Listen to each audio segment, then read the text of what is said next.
ஒரு சம்சாரி வந்து இப்போ காலையில் 50 தடவை போடுறாங்கன்னா அந்த 7500 ஓட்ட என்ன ஆச்சாங்க கோடீஸ்வரன் வேலை இல்லை சென்டரில் பிடிக்காங்க அப்படின்னா அங்கே கொண்டு போய் போடணும். சீசனில் ஒரு இடம் போட்டால் அவன் கோடீஸ்வரன் நான் தான். அப்போ நம்ம செடியை ஒடிச்சு நமக்கே கண்ணா கொடுக்க ஆரம்பிச்சிட்டாங்க. வெளியே பார்க்க பலவலன்னு தெரியும், அது போட்டிருக்கான், சோளம் போட்டிருக்கான், நெல் போட்டிருக்கான், பூம்பு எடுக்க அது எடுக்கும்பாங்க. எங்கிட்ட வாங்குறவனு இருக்கிறவனு நல்லா தான் இருக்காங்க.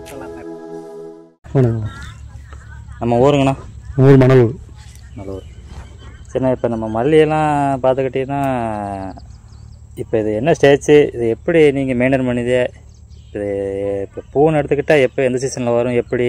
பூ வந்து நமக்கு சம்மரில் வரும். சரிண்ணா. தமிழுக்கு சொல்லணும்னா பங்குனி சித்திரை சித்திரையில், ஆவணி புரட்டாசி வரைக்கும் வரும். ஐப்பசி கார்த்திகை மார்கழி தை வரைக்கும் பூவோட வரத்து கம்மியாக தான் இருக்கும். பூவோட வரத்து மட்டும் கம்மியாக? ஆமாம். ஆனால் பூவெல்லாம் ரெகுலராக வர பூ ரெகுலராக வரணும்னா அது ரொம்ப கஷ்டப்படணும். அப்படி உரம் மருந்து ரொம்ப செலவு. ஓ சரி சரி, உங்களுடைய மெயின்டெனன்ஸில் தான். ஆமாம் ஆமாம் ஆமாம் ஆமாம். சரி சரி சரி.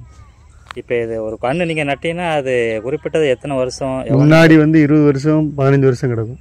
15. சரி. இப்போ உள்ள கன்றுகள் வந்து 10 வருஷத்துலேயே அதோட தன்மை குறைஞ்சிருக்கு. ஆமாம். தன்மை குறைஞ்சதுன்னா அது எதனால் அப்படி? அது இப்போ எப்படின்னா இதுலேயே கண் எடுத்து இதுலேயே பதியம் போடுறாங்க. ஓ சரி. முன்னாடி அவங்க கண்ணை பதியம் போட்டு கொடுப்பாங்க. இப்போ நம்மகிட்ட வெட்டிட்டு போய் கண்ணை எடுத்து பதியம் போடுறாங்க. ஓ சரி சரி. அப்போ நீங்கள் மேக்ஸிமம் இந்த கண்ணுங்கிறது வாங்குறதுனா நீங்கள் எங்கே வாங்க? ராமேஸ்வரம் தங்கச்சி மடத்தில்.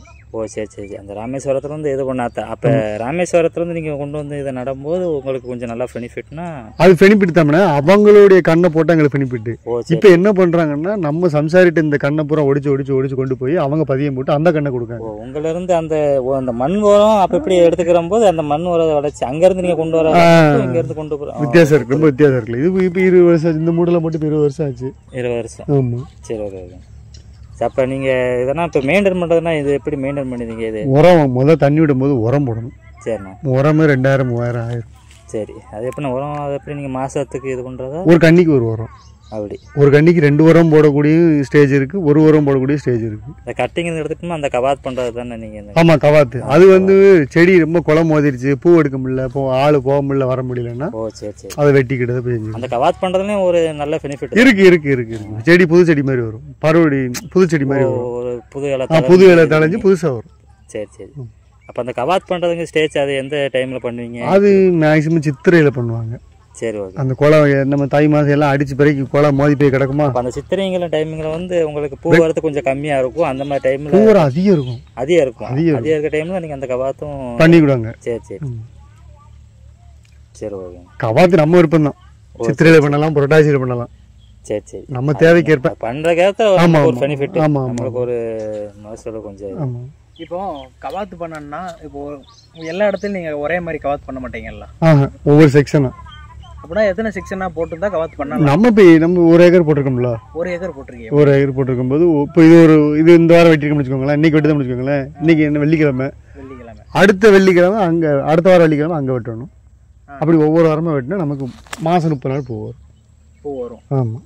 இப்போ மல்லிகைப்பூலாம் எடுத்து போடுறேன், இங்கே எதுவும் சென்ட் ஃபேக்டரி எதுவும் இருக்கா? இருக்குல்ல, சம்மநல்லூரில் இருக்குல்ல. சம்மநல்லூரில் நீங்கள் அங்கே தான் போடுவீங்களா? ஆமாம், மிச்ச பூ செண்டு கொண்டு போனால் அங்கே தான் போய் போடணும். வேலை இல்லை சென்டரில் பிடிக்காங்க அப்படின்னா அங்கே தான் கொண்டு போய் போடணும். இல்லைனா மார்க்கெட்லேயே போட்டிருக்கேன். மார்க்கெட்லேயே போட்டுருக்கேன். ஏன்னா 7500 பூ ரேட்டு போச்சுனே. அப்போ எனக்கு பார்த்து எப்படி நீங்கள் ஒரு 80,000 லாபம் எடுத்துருப்பேன். கோடீஸ்வரன் நான் தான் அப்படின்னு நினைக்க எனக்கு சந்தோஷமாக தான் இருக்கு. ஆனால் என்ன செய்ய, பூ இல்லை. பூ இல்லைங்க போய் தான் 7500 வைக்கும். பூ இருந்தால் 7500 வைக்க மாட்டாங்க. 7500 அப்படின்னாலும் வந்திருக்கும்லண்ணே, எல்லாருக்கும் வராமல் இருக்குமாண்ணே? அதுதான் என்ன சொல்கிறேன், இந்த சீசனில் ஒரு இடம் போட்டால் அவன் கோடீஸ்வரன். ஒரு இடம் போட்டாலே கோடீஸ்வரன். 7500 உண்மை தானே? 7500 இல்லை, 7500 விலை இல்லைங்க போய் தானே 7500 விலை நிர்ணயம் பண்ணுறாங்க. இப்போ பூ இருந்துச்சு அப்படின்னா நிர்ணயம் பண்ணுவாங்களா? பண்ண முடியாது. ஒரு சம்சாரி வந்து இப்போ காலையில் 50 தடவை போடுறாங்கன்னா அந்த 7500 ஓட்ட அவன் என்ன ஆச்சு, அவன் தான் கோடீஸ்வரன். ஆனால் வைக்க மாட்டாங்க. எப்போதுமே அப்படிதான் இருக்கும் போல.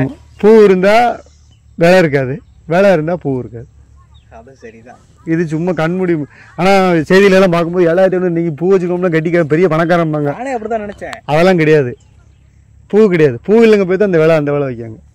1 ஏக்கர் போட்டுக்கு 1 ஏக்கர்ல இல்லை, பூவே கிடையாது. பூ வரது கம்மியாக இருக்கிறதுனால ரேட்டு கூட இருக்கு. சம்சாரி 100 கிராம் 50 கிராம் போய் போடுவாங்கல்ல, அதனால தான் 7500. இப்போ ஒரு சம்சாரி 10 தடவை போட்டாலே அங்கே மார்க்கெட்டில் சாட்டிஸ்ஃபேக்ஷன் ஆயிடுவாங்க. கரெக்ட். இல்லைங்க போய் தான் 7500. இப்போ போனால் மல்லிகைப்பூ அடுத்த விவசாயிகள்லாம் போடலாமாண்ணே? இப்போ புதுசாக வர்றவங்கெல்லாம் மல்லிகைப்பூ போடலாம். இப்போ கண்ணு சரியில்லை, 10 வருஷம் தானே நீடிக்கும் ஒரு கண்ணு. முன்னாடி வந்து இதெல்லாம் 20 வருஷம் ஆச்சு இந்த கண்ணு போட்டு. நீங்கள் மறுபடியும் அகற்றிட்டு பிடிங்கிட்டு வேற அது அவங்க தானே போடணும் ராமேஸ்வரத்தில். அவங்க தான் இந்த வேலை பார்க்காங்க. சரி சரி. இந்த கண்ணை ஒடிச்சு கொண்டு போய் மறுபடியும் பதியம் போட்டு அந்த வேற ரெடி பண்ணுது. சரி சரி. டூப்ளிகேட் வேலை ஆரம்பிச்சிருச்சு. ஆமா ஆமா ஆமா. முழுக்க இப்போ நெல் எப்படி வலுவுத்தாந்து இளவுத்தாக்குனாங்க, அதே மாதிரி இப்போ மல்லிக்கும் வந்துட்டாங்க. நம்ம செடியை ஒடிச்சு நமக்கே கண்ணா கொடுக்க ஆரம்பிச்சிட்டாங்க. அதனால எனக்கு தெரிஞ்சு அது பெனிஃபிட் கம்மி தானே, பழைய மாதிரி பூக்காது. முன்னாடி ஒரு கண்ணி 12 நாள் 13 நாள் எடுக்கலாம் கோடையில. இப்போ எங்க 12 நாள் 13 நாள் எடுக்க முடியுது? 4 நாள் வந்தாலே பெரிய விஷயமா இருக்கு. 4 நாள் என்ன செய்ய, விவசாயம் பண்ணாலே ரொம்ப கஷ்டம்தான். எல்லாம் நகை எல்லாம் அடமானம் வச்சுதான் விவசாயம் பார்க்கணும். தெருவில் தான் போவோம், உள்ள நடைமுறை அதுதான். வெளியே பார்க்க பலன்னு தெரியும், அது போட்டிருக்கான், சோளம் போட்டிருக்கான், நெல் போட்டிருக்கான், பூ மூடி எடுக்க அது எடுக்கும்பாங்க. பூரா கடத்துல தான் கிடப்போம். நேரம் இருந்தா தான் ஜெயிக்க முடியும். இப்போ அந்த பூ பாலிஷா வருது. ஆனா பெண்கள் வந்து பூ வைக்கிறதுக்கு மட்டும் மல்லிகை பூ வாங்குறாங்கல்ல. ஆமா, அவங்களுக்கு அந்த ரேட்டுக்கு அது எப்படி போகும்? இப்போ பூ வாங்க நீங்க பூ நான் என்ன சொல்லுவேன்னா, இப்போ எங்கிட்ட வாங்கும்போது இப்போ 140 ரூபான்னு எங்கிட்ட வாங்கிடுறாங்க. ஒரு சின்ன கணக்கு 140 ரூபான்னு வாங்கிடுறாங்க. அவன் விற்கிறது 160 180 அவன் வித்துக்கிறான். இடையில அந்த எங்களை இடையிலையும் மோசம் பண்ணிடுறாங்க. நிற்கும் போது ஒரு இடம் கொடுத்தோன்னா 1 200 1 300 தள்ளிடுறாங்க. எல்லாம் பாதிக்கப்படுறது நாங்க தான், சம்சாரி தான். எங்கிட்ட வாங்குறவனு நிற்கிறவனு நல்லா தான் இருக்காங்க. நாங்க தான் கஷ்டப்பட்டுக்கிட்டு இருக்கோம். அந்த பூவை வாங்குறவன் நல்லா இருக்கான், நிற்கிறவன் நல்லா இருக்கான். இதெல்லாம் மாறணும்னா நம்ம என்ன பண்ணணும்? சரியான முறையில் இந்த கம்ப்யூட்டர் திராட்சை எல்லா இடத்துல வைக்காங்கல்ல, அப்படி வச்சிட வேண்டியது. கம்ப்யூட்டர் திராட்சை வச்சா பிரச்சனை இல்லை. 400 கிராம்னா 400 கிராம் தானே, 400 கிராம் கரெக்டா இருக்கும்ல.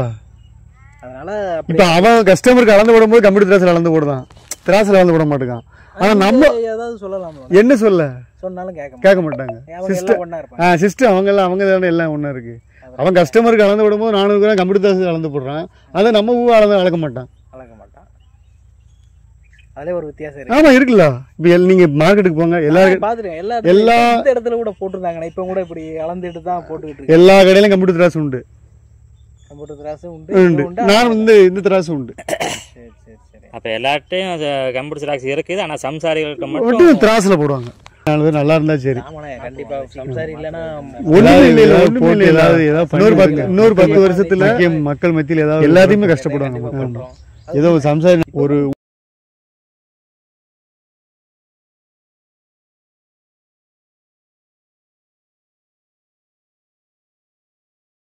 இப்பவும் கொஞ்சம் கொஞ்சமா கஷ்டப்பட்டு இருக்காங்க. ஒரு பாசிக்கு ஒரு நெல்லுக்கு எல்லாத்துக்குமே இப்ப கொஞ்சம் கஷ்டம். இன்னொரு 10-15 வருஷத்துல ரொம்ப கஷ்டப்பட்டுருவாங்க. அவன் விளைவிக்கிற அவன் சொந்தக்காரனை கொடுக்கத்தான் சரியா இருக்கும். மார்க்கெட்டுக்கு எங்க வரும்? வராது. வந்தா தானே அவன் பணக்கார இருக்கவங்களாம் வாங்க முடியும். ஆமா. அதனால இன்னொரு 10 வருஷத்துல ரொம்ப சங்கடம் இருக்கும். 10 வருஷத்துல ரொம்ப பெரிய. சரிண்ணே, மிக்க நன்றிண்ணே.